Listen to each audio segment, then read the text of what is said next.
I almost didn't go. My brother's engagement party was being held at one of those expensive venues designed to remind you who mattered and who didn't. Crystal lights, champagne towers, people dressed like they were auditioning for success. I stood in front of the mirror longer than I should have, adjusting a simple outfit that I knew would invite comments. I didn't want attention. I just wanted to show up, congratulate him, and leave quietly. That was my mistake. From the moment I walked in, I felt it. The sideways looks, the whispers. My parents barely nodded at me before turning back to greet guests who, in their eyes, were far more impressive. My brother barely acknowledged my presence, too busy soaking in praise for marrying up. Then the jokes started. Hey, if you enjoy my content, please subscribe and hit the bell. Your support means everything and helps me keep creating. Thank you so much. Someone asked what I was doing these days. Before I could answer, my mother laughed and said something about me still figuring life out.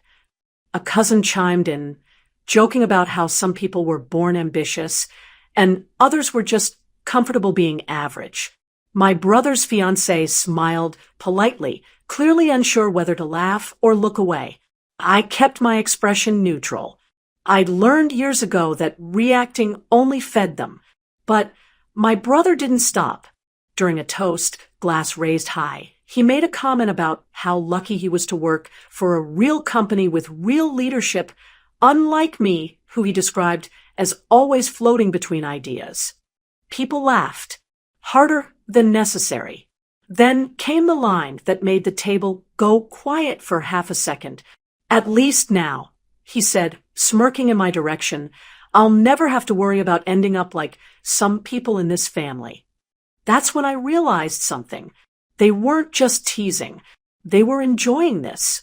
Enjoying putting me back in the box they'd built years ago. The box labeled disappointment. I took a slow sip of my drink. My hands didn't shake. My heart didn't race. Because what they didn't know, what none of them knew, was that every single person laughing at that table worked for me, directly or indirectly. The company they praised, the careers they were proud of, the stability they bragged about, it all traced back to my name. I hadn't planned to say anything that night. I truly hadn't. But as my brother set his glass down and smiled like a man who thought he'd won, I understood something clearly. If I stayed silent now, I'd be silent forever.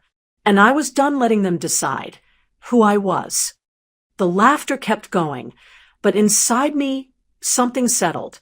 Not anger, not nerves, clarity.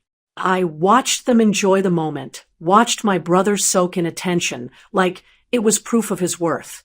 I'd seen this version of him my entire life, confident only when standing on someone else's back.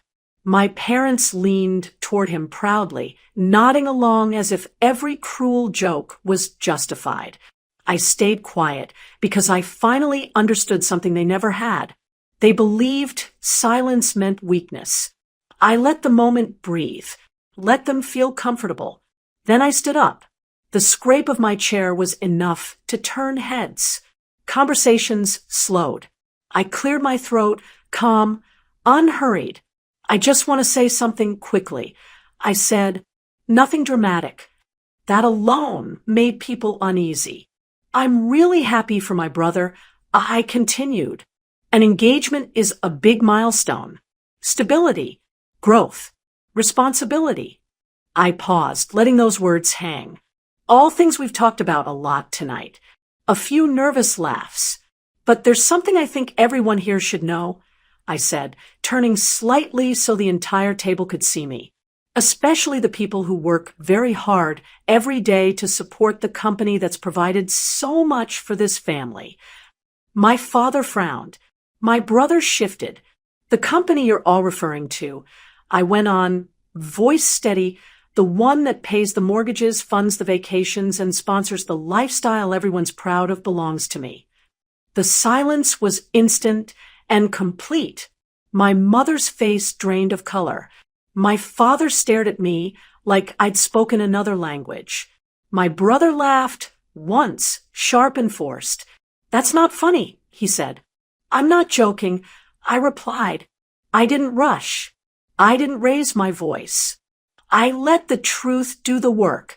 I founded it a decade ago," I said. "I stayed behind the scenes because I wanted the business to stand on its own, because I didn't want family dynamics poisoning something I built carefully." Someone whispered my name. A cousin's glass clinked against the table. You work there," my brother said slowly. "You don't own it." "I work there," I nodded, "because owners should understand every layer of their business. Payroll, contracts, expansion, including the department you manage." My father stood halfway, then sat back down. His hands were shaking. "You've been letting us think," my mother started. "I let you think whatever you needed to think," I said gently, because no matter what I did, it was never enough. So I stopped explaining. My brother's face shifted from confusion to something sharper, fear. "So all this time," he said, I could have corrected you." I said, "But I wanted to see how you treated me when you thought I had nothing to offer." No one laughed now. "I didn't come here to embarrass anyone," I continued. "But mocking someone you don't understand is dangerous, especially when your entire sense of security depends on them." I picked up my coat. "Enjoy the party," I said, "and congratulations again." As I walked away, the room stayed frozen. Not because I'd shouted, not because I'd threatened, but because in one calm moment, the roles they'd assigned for years collapsed, and they finally realized who had been in control the entire time. I walked toward the exit, heels clicking against the polished floor, every eye following me. My parents were frozen, their pride colliding with reality in a way that made them small, silent, and utterly exposed. My brother's face had gone pale, shock and disbelief flickering in his eyes. For years, he had bragged, claimed achievements, and flaunted promotions, but every single step he'd taken was under my guidance, within the company I built, the empire he never truly owned. And tonight, he realized it. I paused in the doorway, letting the room hold its breath. For years, I was dismissed, belittled, compared, told I was less than.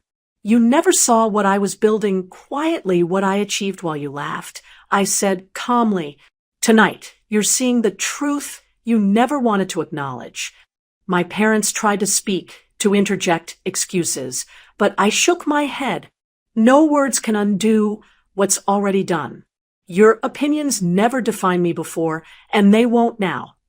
The room went utterly silent. Whispers bubbled among the guests, some too stunned to react, others secretly admiring the quiet command I now wielded. I let them absorb it. My brother's jaw tightened, pride met reality and crumbled. My parents' faces were pale, rigid, their smugness replaced by an uncomfortable, humbling shock. The irony was clear. Those who mocked, laughed, and dismissed me were now in the world I had quietly constructed, dependent on my vision, decisions, and leadership. I smiled, faintly, not with cruelty, but satisfaction. The underestimation that had defined my life for so long had become my greatest weapon. I didn't need to shout, to threaten, or humiliate. The truth itself had done the work.